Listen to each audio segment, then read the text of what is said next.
All right, so today's video, we're gonna watch the a pro-Palestinian student having a conversation with the pro-Israel or Israeli. Actually, he's from Israel. A conversation, regarding the Palestinians against Israel. You know, I know that's especially in the campuses in the United States, there's a lot of misconceptions and kind of a bandwagon kind of whatever is hip, whatever is trending, just like this person right here wearing the Arab or keffiyeh, which is what is it, Arafat? Remember Arafat back in the day when he would wear that? So it's like a new hip thing for the students to be wearing those to resist the Zionists and all of that. I'm not a Jew, as you can tell. I'm a Filipino. I'm a dark Filipino. So I don't know what's really what's going on in these campuses, but they are really clearly misguided. And I can see that from the new some handful of students and young people nowadays here in the what you call the West. They have this narrative that that the Palestinian is actually being wiped out or oppressed by the Jews. So let's see. If you want to watch the whole video, I can put the link in the description so you can watch the whole video. But there's gonna be a lot of pausing and and so you can hear my thoughts on things and my opinions. I'm a very opinionated person, so, and I do research on things. When it comes to things like this that don't seem what I don't seem to understand sometimes, and then I do research on them, so I have a better understanding on that. So I mean, I don't know how many years this has been, even since like 2000, I believe 2008, 2000 thing. I've been listening about this Palestinian and Gaza, West Bank, and all of that. I've been following that. I've been doing research on that myself. So, anyway, here it is. I'm here in New York City with the NYU students in Washington Square Park, and we're here to have some conversations with people who are passionate about Israel, the Jewish people, the Palestinians, and about our future. So let's see what they have to say. Yalla, let's go. What's the vibes? The vibes is talking about how we can actually build a future, because at some point this war will end. Right. And we need to understand what are the aspirations of both peoples and injustice both experience for us to understand how to build that future. So the conversation is, what's next? At some point this war will end, and what's next? What is that? What does that look like then? Let's sit down and talk. Okay, so so this guy, I don't remember his name, but he owns that channel. So he said it, at some point he believes that the war is going to end. Whatever conflict they have with the Palestinians and all of that. So he's trying to find a common ground. I mean, that's a good thing. I mean, if you want to find a common ground, but the thing is he even a representative of the other side? I mean, is he he might have his own opinion, but he's not the legitimate, leader of the opposition, and he's not either. I'm just saying that, they might find a common ground, but then again, there's Palestinians and Israel will find a common ground. So let's see what they have to say. So are you Palestinian yourself? I'm Syrian. Syrian. Assalamu alaikum wa rahmatullahi wa barakatuh. With you, bro. Okay, so he said that Syrian. Then he responded on the Arab. Sounds like an Arab to me, language.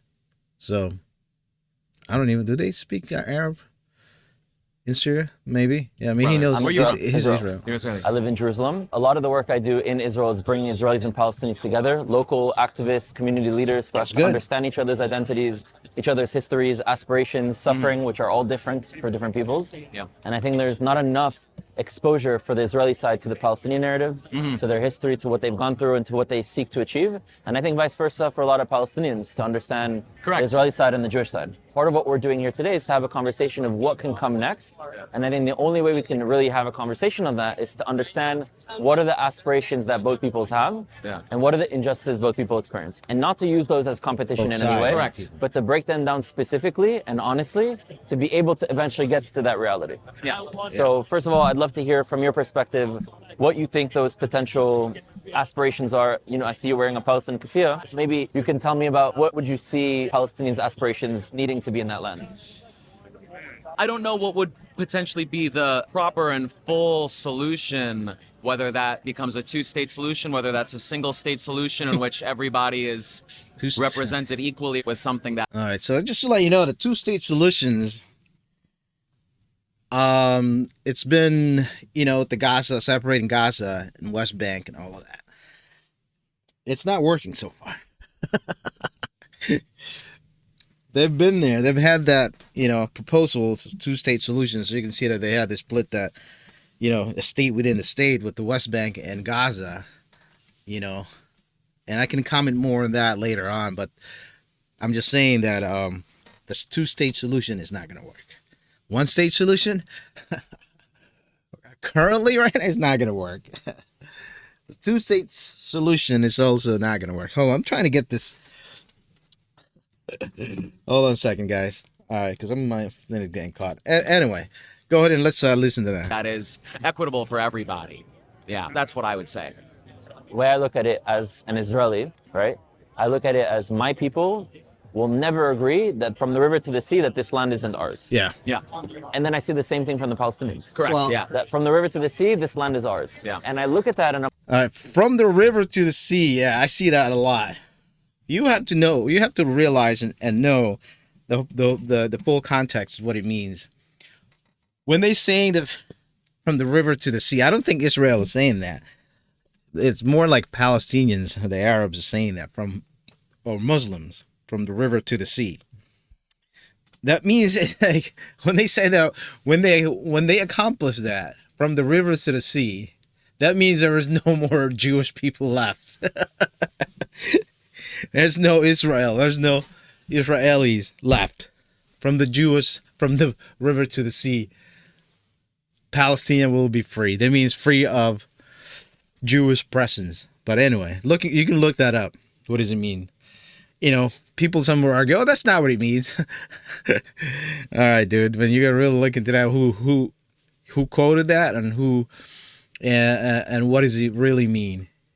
I'm like, well, can we both see it as ours? Can we both see it as this is the land of our ancestors and the land of our descendants, and we experience freedom, respect, honor, and equality on this land together? So I'm actually against the two-state solution, because I think that the majority of Israelis and the majority of Palestinians don't want to see The two-state solution is going to result in the same thing, admittedly. It's just a continuation of the status quo, Like I which will said. only lead to more war. Yeah. And even if there was a Palestinian state erected in what is today the West Bank, Correct. eventually they would want the rest, and we would want the rest, and would lead Yeah. us all downwards. But then I guess the issue is that even with the single-state solution, does that not then compromise the idea of an Israeli state? Because if the ideal is having a Jewish state, Yeah. what would the representation in that sort of government, that parliament, what would that end up looking like? So Jewish state doesn't, in our definition, mean a state only for Jews, right? For us, it's always That's a Correct, fact. yes. right? It's always That's a fact. Because right now, currently in the Jewish state, meaning Israel, there consist of what? Jews, Christian. There are Muslims there, and other religions in current Israel, and not just that. They have other beliefs. They even have LGBTQ and all the gay and lesbians and community in Israel. Now, what about the Palestinian states? Gaza, West Bank. Do they allow Jews? Maybe in the West Bank a little bit, but Gaza, you don't want to get caught there being gay, or being atheist, or being Jewish. Yeah, so that's what the current situation right now. And the Israel states that sounds good because of, because it's an opposite to the Gaza and the Palestinians' beliefs. when it comes to religion. It's been about reviving the civilization of King David and Solomon. And even in those stories, there's plenty of What does he non-Jews say? Let that live me there. back So it up for real quick. us, it's always Correct, yes. right, it's always been about reviving the civilization of King David and Solomon. And even in those stories, there's plenty of non-Jews that live Yeah. there. So Correct. we have and they had equality. So for us in this Jewish state, it would mean a Jewish civilization, just like Japan is a Japanese civilization, China is a Chinese civilization. It would mean a Jewish state, because I don't actually view Judaism as a religion. Because if you don't believe in God and the Torah, you're still a Jew. If you don't Right. believe in the Quran, you're not a Muslim. You don't believe. It's still a culture. It's still, It's yeah. like a It's a race. There's a difference between Israel race, Israeli Jewish race, and Jewish religion, which is Judaism. You can convert to be Judaism if you need to. I mean, there's a process. Yeah, you can convert. It's just like how you can convert to Islam, but it doesn't make you an Arab descent or a Jewish Israeli descendant. When you convert to those religion. let's say the Mayans or the Aztecs, right? Correct. There's spiritualities that exist within those cultures, but it's more of an ancient peoples connected to a land. So a Jewish state means reviving that civilization, but that doesn't mean that Palestinians living in this civilization that I call Israel can't call it Palestine and experience it as a Palestinian civilization. Correct. That can exist. Now, the problem I think for most Israelis is the demographic issue, Uh-huh. right? If we were to include all the Palestinians in the West Bank and in Gaza and in Jordan and in the refugee camps in Lebanon and the diaspora everywhere, all of a sudden, how can you maintain a Jewish majority in such a place? So So for those of you guys listening, I mean, you can Google that or ask Chat GPT to where and how they came, the Palestinian came about. Why are the Palestinians called Palestinians today? Who are they? Who are the majority of the Palestinians? I mean, you're gonna find something really, eye-opening to where the argument about native land and indigenous people is like, oh, the Palestinians were the indigenous. Of course, they were the Palestinians, and when the Romans were there, and this is but yeah, you're gonna have to look at that up. I can show that later on after this video. I think the rejection of the right of return for Israelis is not because they're against the idea of Palestinians themselves returning, it's that they're against what would probably come with it. So how could we solve and remove what comes with it for it to be okay for Israelis? And if it is a demographic issue, something that I've been working on for many, many years, unrelated to the conflict, is actually, if you look at the Jewish population today, we're about 15 million in the world. In America, 5.4 million, worldwide 15. That's only the descendants of 2.5 tribes out of 12. As Correct, the Israelites were 12 tribes, it's the tribe of Judah, Benjamin, and half of Levi. The That means Levites. that you have 9.5 tribes of Israel that are still out there that have yet to return in Africa, in Asia, and in South America. And I'm working to bring those stories back to our consciousness and to reconnect them back to land. And if that population were to move back, and they would also get the right to return, then the demographic issues wouldn't be an issue. The next problem is, for a lot of Israelis, that Palestinians returning is not just a demographic thing, but also a cultural thing. Yeah. So many of these people are right now so anti-Israel. Right. And I understand why, because the experience of Israel is against them, so they are naturally against that. But from an Israeli perspective, when I try to tell them that we should be open to the right of return, it's like, how could you expect all these Palestinians that hate us, you're just going to let them come into our house? Right. Well, obviously, before we do that, we need to shift the culture. And the only way to shift the culture and for Palestinians to accept us calling it Israel, if we respect them calling it Palestine, is for them to experience Israel differently. If Israel's role in the West Bank was less one that was controlling and maintaining, and more so protecting and liberating and freeing and investing, and then all of a sudden they wouldn't have a problem with this country. And I think many Palestinians abroad in the diaspora would not be against our achieving our aspirations. And I think changing the experience Israel has towards Palestinians and bringing the tribes of Israel back. This is, I mean, he is. All I can say is good luck with that, dude. It seems like you were trying to build a euphoria of all religion and everyone should get along and be in that one place, But he did mention about reality of achieving that, but bro. Home. is what needs to come first in order to then allow the Palestinian aspiration to be included within the Jewish side. I would agree in the sense that I do think that everybody, whether you're Israeli, whether you're Palestinian, I think truly everybody wants peace. The way that certain people go about it is very different. Well, There's no well, it's not also, the peace. When you say peace, the definition of peace, to the real Palestinians and the real Muslims and the living in the Jewish state, their peace means is like it's free of Jews. Then they'll have peace. That's how they interpret that. His peace, the definition of peace may be like, people with all different, religion and background living in a harmony, and and getting along. That's peace. His peace, maybe this guy's different than his, but yeah. no justification for those on the extreme ends. But I think for the common day people, everybody just we want the same thing. Everybody wants to be able to go to a coffee shop and have a coffee. Yeah, it seems like both of these are like just, hippies. They're trying to achieve something unachievable, without realizing the reality. But I can understand this guy. He wants. He thinks maybe he's on the right path. Having a conversation here in the West, but I don't think he's just having a conversation with people that that have tolerance to something like that. What if you can't really have a conversation with Hamas? A sit down conversation with them, Hezbollah. But he might be on the right path. I don't know. Sit on your veranda and enjoy, your morning tea with your family. Everybody wants to be able to have peace. So I do agree. I do think that. Yeah, he's a hippie. Morning tea, really?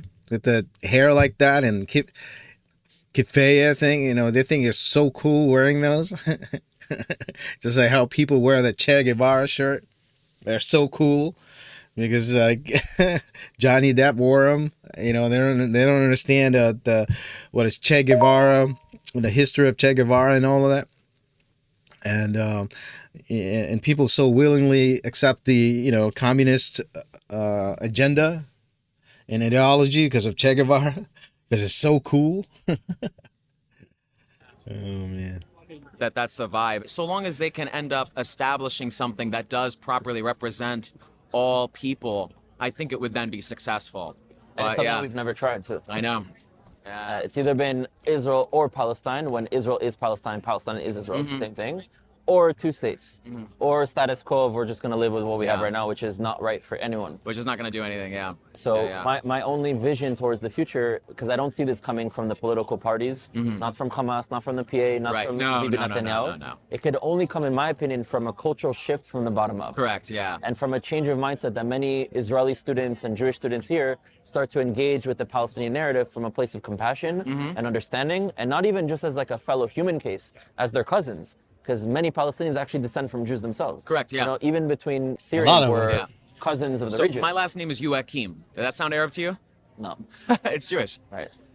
So I don't know where my family became Christian along the line, but clearly we have Jewish lineage. So it's like. Yeah, because there's a lot of Christians misplaced back in the day. Jewish Christians. This is how that's why they got. They've been this person misplaced from Israel to begin with, because there were Jews and Christians, Jews and then Christians.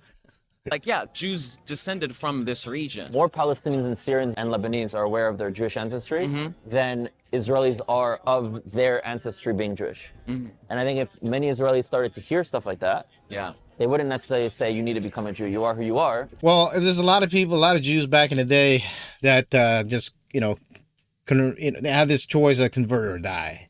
So they had converted to I'm saying this, Christians back in the day, Catholics and all that. It wasn't a good transition to what is today. You know what I mean?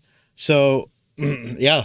A lot of them convert to, Islam to Christians, to many things, just to blend in. You know what I mean? But how can I In the sense of like just a kind of a survival kind of thing. reject you? Because a lot of Israelis say, oh, the Palestinians are a bunch of foreign Arabs who came from Arabia and colonized the land. Right. And there were some that came. A lot of them. This is what I was talking about. The Palestinians, just like how did the name Palestinian came about? It's because of the colonization of Romans. The Romans, hated, the Jewish monarchy, or the Jewish kingdom, the Jewish existence back in the day. So, they renamed the whole land Palestinian. You can look that up. That's throughout history.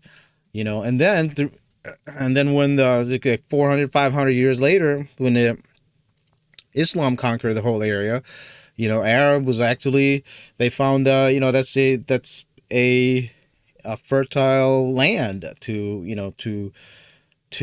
live. So they moved and became, the Islamist, region, and became the Palestinian. They can look that up. So the Palestinian, it doesn't mean right now is because of that. History, man, history. But most of the people have always been there. Correct. And so Yeah. if you Very started much to so. see them as we actually have the same ancestors, then it's much harder to position them as outsiders and foreigners that we can't come together. Yeah. So yeah, those are the kinds of conversations we're trying to have to bring more nuance into this and more Okay, light. brother. Pleasure talking with you, man. Likewise. Yeah. So I mean, it's good in a way that he's talking to people regarding that. Just like I said, I don't know. I'm not from there, I don't have any. Well, my wife is kind of I think she's like 3% Ashkenazi Jew or something like that, because she's part German, and yeah, that's good that they're talking about that. So what time is this? Is this 21 minutes already? Jeez, I was gonna look it up. I was telling you about that Palestinian thing. So here it is. The Palestinia in Latin is Palestina, and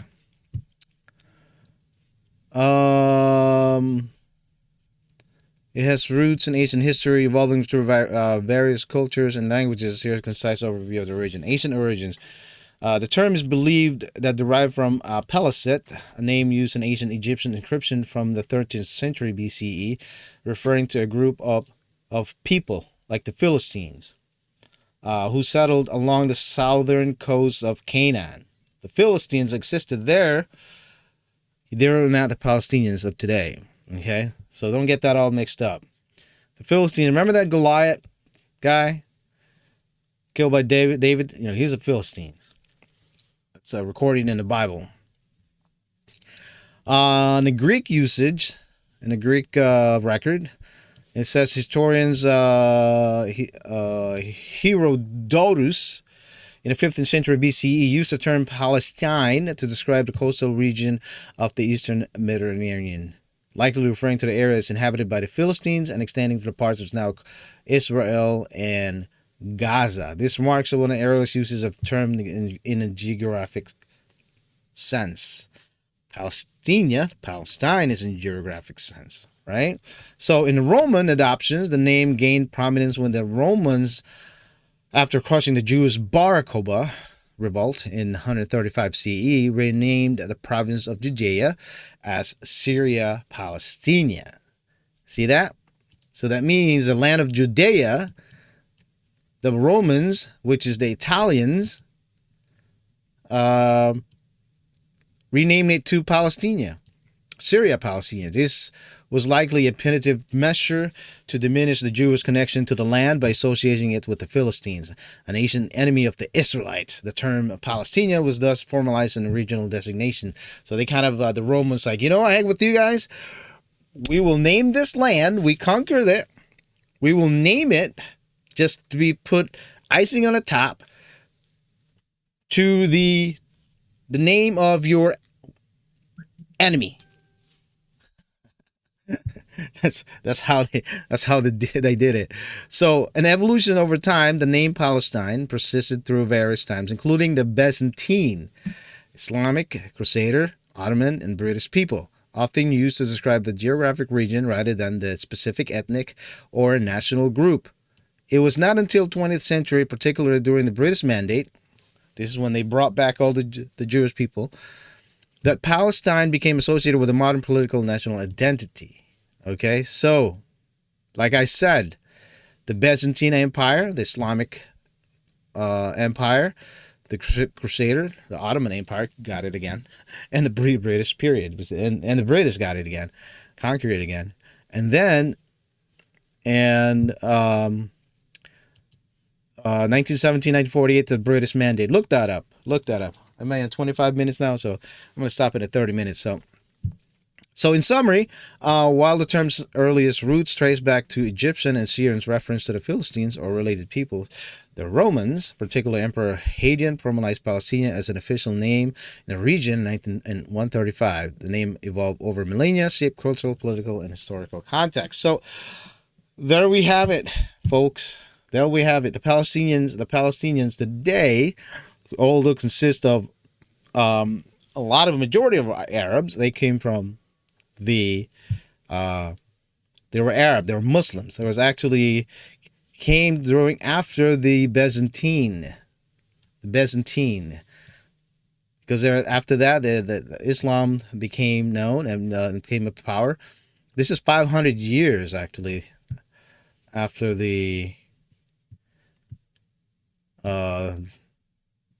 Romans. So anyway. So, what are the Palestinians Arab majority today? That's what I asked Grok. So, the Arab majority in Palestine today is a result of a long historical process. Like I said earlier, the pre-Arab context. Before the Arab conquest, the region of Palestine was inhabited by various groups, including Jews, Samaritans, Christians, and other under Roman, Byzantine, and Persian rule. The population spoke languages of Aramaic, Greek, and Hebrew. They were the indigenous before the Arabs. Okay, the Arabs, just more later on, 500 years later, after the Roman Empire. In the 7th century, following the Muslim conquest in 630, the region then called Philistine, in Arabic derived from Roman Palestina, came under Islamic rule. Arab tribes settled in the area, particularly in fertile regions and cities, bringing the Arabic language and Islamic culture over time. So this is how they conquered. This is how they conquered the land. Is Islamic conquest back in the day is they move and they put their own people into that region. So that's what happened. That's way back in the day. They've been there. So now what's the answer? Just like what the guy said, he wants to see the region again as what they were what he called peace, was under, when there were Jews, Samaritans, Christians, and others living together. And then the Muslim came, Islam. So that's how it went down there. So cultural and religious assimilation. The spread of Islam was gradual, with many local Christian Jews and others converting to Islam over centuries. And you got to know how Islam back in the day, how they convert people. It's usually, it's in their written thing, in their religion. It's written in their books that, that actually Muhammad was saying that, you show them this and encourage them to join. If not, show them some other ways. So this is all the Palestinians. You can look that up. You can go to Grok or Chat GPT and find out why Palestinians and Arabs are majority today. Where are Arabs came from? You can look that up too. The origin of Arabs are rooted in the Arabian Peninsula, with their identity and spread shaped by linguistic, cultural, and historic development over millennia. Here's a consensus explanation. Again, the Arabs is also conquered by Islam. They weren't Islamic before, just like how the Persian were. They weren't Islamic before.